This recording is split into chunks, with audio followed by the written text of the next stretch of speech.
अवधूत चिंतन श्री गुरुदेव दत्त श्री स्वामी समर्थ महाराज की जय। नमस्कार प्रिय भक्तांनो, आज आम्ही तुम्हाला एक गुपित सांगत आहोत आणि हे गुपित फक्त योग्य काळातच उलगडलं जातं। गुपित म्हणजे आजचा हा चमत्कारिक मंत्र आहे। होय स्वामी भक्तांनो, शक्तिशाली, प्रभावी आणि अत्यंत चमत्कारी असा हा मंत्र आज आम्ही तुमच्यासाठी घेऊन आलो आहोत।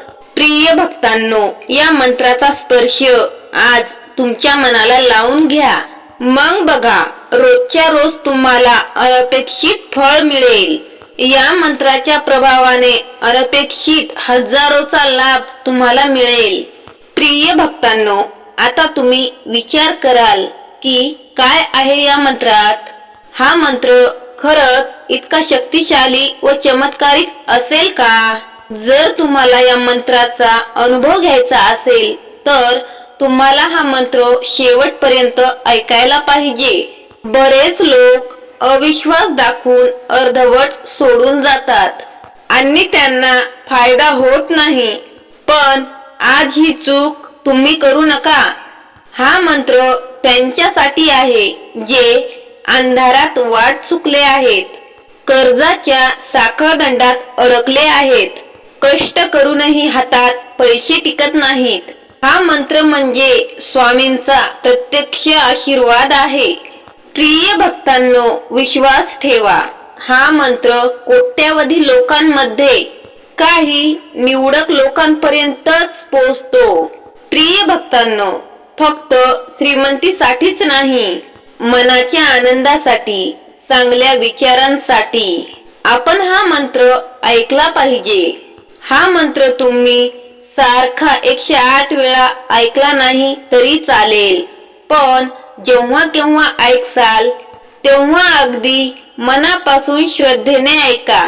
प्रिय भक्तांनो, आजचा हा मंत्र किमान 108 वेळा तरी ऐकण्याचा संकल्प करा। या मंत्रामुळे प्रगतीचा मार्ग मोकळा होतो। जेव्हा आपण हा मंत्र मनोभावे स्वीकारतो तेव्हा आपल्या जीवनामध्ये एक अदृश्य शक्ती कार्य करू लागते।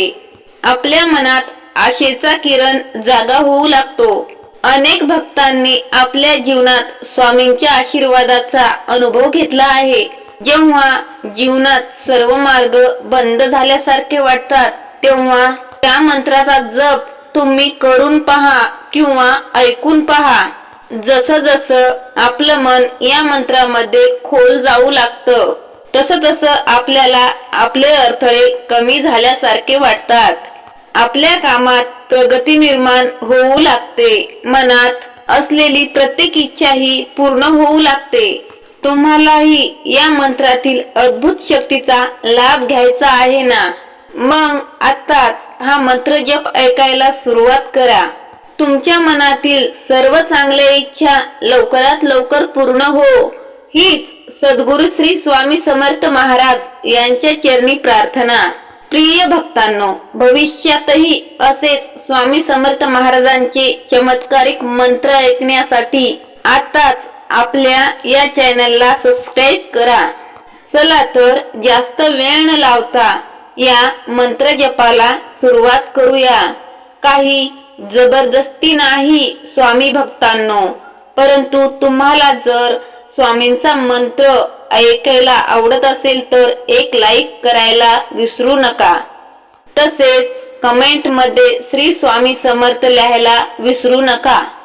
चला तर जास्त वेळ न लावता मंत्र जपाला सुरुवात करूया।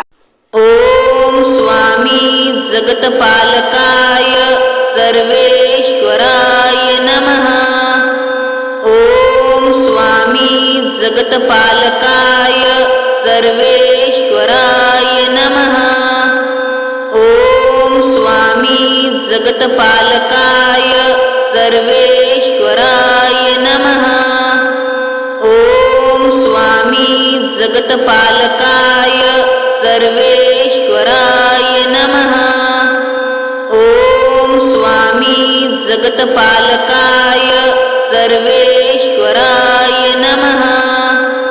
ओम